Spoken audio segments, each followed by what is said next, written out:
on three. 1, 2, 3. Win!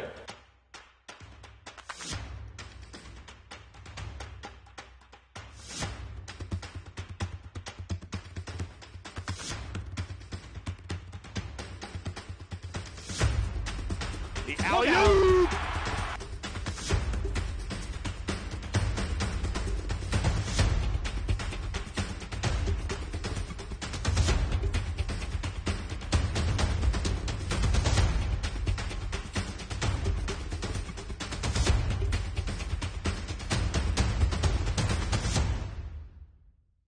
Welcome to the Natalie Marlowe Show, the inside look of St. Martin's women's basketball.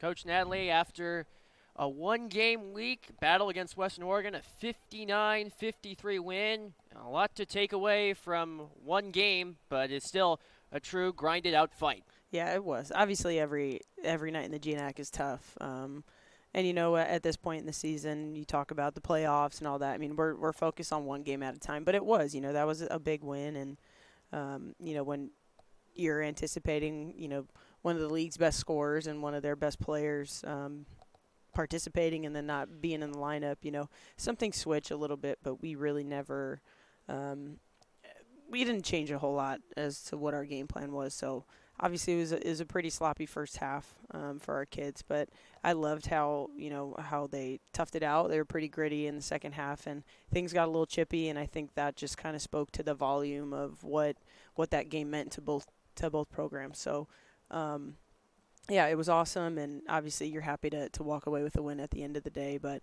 a lot of things for us to clean up and stuff that we've really been focused on this week of practice. A lot to gauge, especially with this upcoming week against two really tough opponents. But a look at that win against Western Oregon, still some positives to take away from it.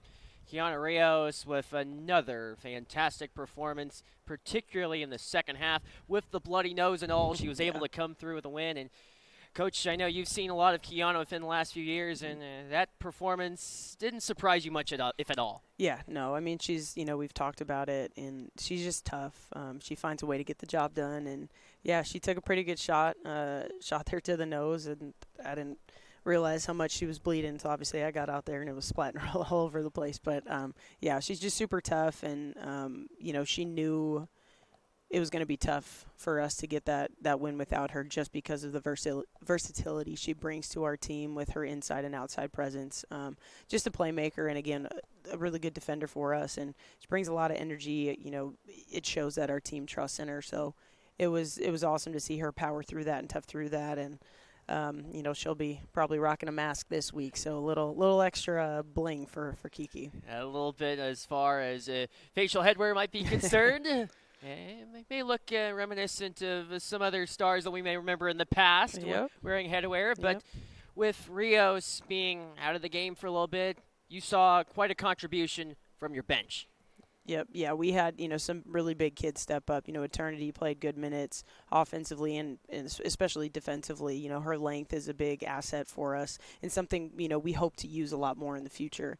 You know, Kasey was a big point for us, too. Her three-point shooting abilities is, you know, a big reason why she's here, and just she brings a lot of positive energy. She's ready when her number's called. She's been working her butt off throughout the entire season, and we're really proud of her for earning the minutes that she has been getting as of late. But, yeah, you know, we had some pretty good stops. You know, we went to our zone a little bit. I think that threw them off of, you know, those regular catch-and-shoot shots that they're used to knocking down. So I was really proud of, again, just the grit and toughness, the togetherness that everyone bought into, and it was an overall good team win.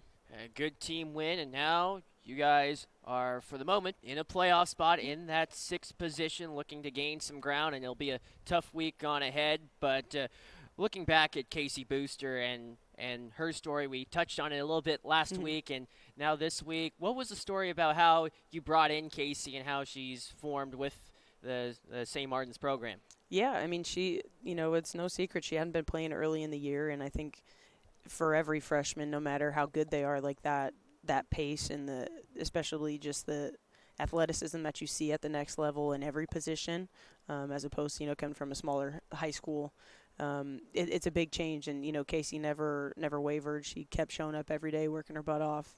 Like I said, she just we always knew she was a shooter. That's something that didn't change. She's just really bought into, putting the work in on the defensive side of things, and she's gotten a lot better. Still got a long way to go, but in the minutes where we've, needed her to come up with a big shot, she's hit them for us. So we look for her to continue to, step up to the plate, and she invites those challenges. She faces them head on and is willing to do whatever it takes for us to get the job done. So really proud of, all the effort and determination that she's had within her own individual game. And she really is, one of the most selfless kids that we have on the team. If she's the one hitting the shots, she's going to be just as loud as if, it's somebody else hitting the shots at the end of the game. So it's really cool to see her as a freshman, fight through some adversity, not get minutes, and still staying true to what's going to be the best for our program moving forward. Speaking of what was the best, she was at her best last Saturday against Western Oregon. Here was our post-game interview with Kasey Booster after the win. One of the key stars in the win for St. Martin's, 2 critical threes, and you talk about tough games throughout the course of a GNX season. Kasey, this was one of those season-defining wins. Yes, definitely. Our effort on defense was really key in the second half. Kiana taking that charge, getting all bloody, and then coming back in and having a dominant performance. Just really proud of her, proud of our team effort. It was good. Team effort. And what was going on through that huddle in the first half where Western Oregon had control in the early outset? What was said in that huddle? Yeah, just a lot of support within our team, picking each other up. I think we were kind of getting in our heads, and so we do a really good job of supporting each other. Coach was just doing really good, pushing us, just telling us that to believe in ourselves, have confidence, because we're a really good team. We could get ourselves out of that deficit. So, what in the second half impressed you about your side today? I would say just defense in general. We've been really working really hard on that, and that was something I struggled with too. So. Just something that we take to heart as a team. It's something that I think it's our best thing that that's the best thing we're good at, and I think that was the thing that stood out to me. And just being smart on offense and taking care of the ball. Take me through that critical 3 that changed the game around. What was going through your mind on that shot? Yeah, my coach is always supporting me and always telling me to be ready, because 3-point shooting is the thing that I'm best at, and so she was just putting confidence in me, come off the bench and just always be ready to shoot. So when I caught it, awesome pass from Jada, I knew I could knock it down. So the story for you, first quiet for the early portion through non-conference play, and then we saw a few GNAC games, and then all of a sudden you have a breakout game against Multnomah, and then now another brilliant performance day. How were you able to do it? Just being confident in myself. My teammates have been amazing. They support me. They pick me up when I'm feeling down. My coach told me and told our team, if you work hard, you're gonna get minutes and you can prove yourself. And so that's what I just told myself I had to do: work hard. And when I get my minutes, I get my chance. I'm gonna make the best of it. A big week coming up ahead next week for you guys. First Central Washington and then Northwest Nazarene on Saturday. What's it gonna take to have a solid performance next week? A lot of what we did in the second half of this game, a lot of grit, effort, defense is going to be key. If we're not knocking down shots, and hopefully we will be, defense it's going to come all down to that. Central and Northwest Nazarene are both really good teams, and we want to knock them off. We want to get into those playoffs in March. So back with head coach Natalie Marlowe. What a performance from Kasey Booster in that win, and St. Martin's able to come through with the victory. But now a look ahead at the week up front. Pack the Pav night on Thursday against Central Washington, and then on Saturday against Northwest Nazarene. This is one of the toughest home stretches for the GNAC season, and 2 really good teams. Yeah, 2 really good teams. I mean, obviously, both of them have had huge wins this past week over a ranked team nationally in Billings. But, a lot of returners for both, and just a lot of confidence instilled in both of those programs. Two coaches in this league that have found a lot of success for themselves. So both teams are coached really well. Both teams play super hard. I mean, that's always – anytime you got to play both of them in the same weekend, you're in for a treat. But, as far as Central goes, obviously 2 of the best scorers, not only in our conference but in the country as well the last couple years. So we've got to prepare to play some solid defense, make sure that we're not giving up uncontested shots. But, yeah, I mean, both teams are going to come in ready to shoot.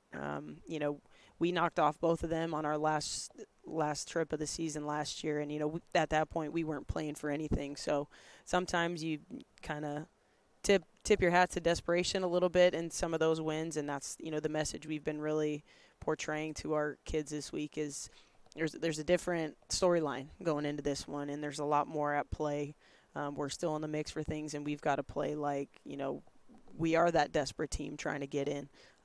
But we don't see ourselves as just barely getting in the conference tournament. I think this is a really big weekend for us to showcase what we are capable of doing, and again, a good test to show that we are ready and that we are willing to earn every bit of being in that conference tournament at the end of the season. Chance to make a statement first, to look at Central Washington. What has impressed you the most about what Randy Richardson-Thornley has done with her program? Yeah, just a high-powered offense. When you got kids, especially a lefty and a righty, that can do a lot of things with their hesitation moves and change of speed, change of direction.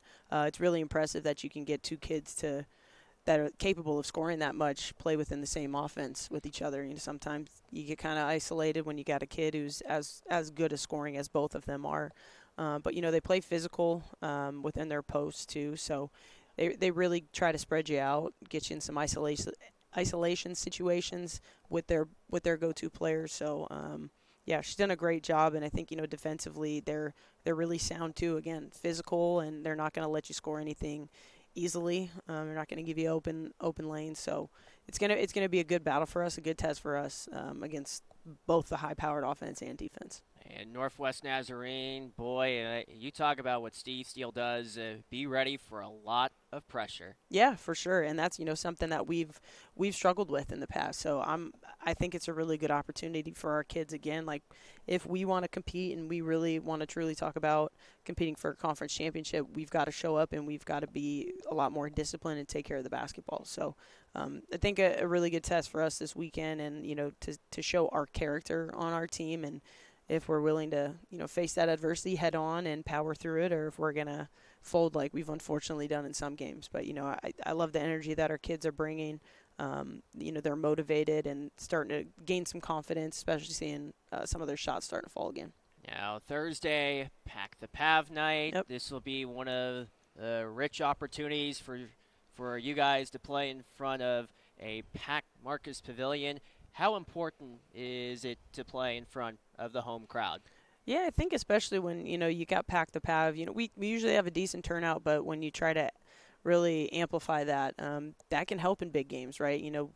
There's a lot of energy that can come from players and from your own bench and your own teammates, but if you can get a crowd behind you, that can really change some things. So we'd love to have a good 6-man on Thursday and really help us with some noise and, again, just amplify the energy that we're going to have off the court as well. On and off the floor from the fans here at Marcus Pavilion. Well, that's all the time that we have for the Natalie Marlowe Show. For head coach Natalie Marlowe, I'm Danny DeBock saying so long and take care. And as always, it's a great day to be a Saint.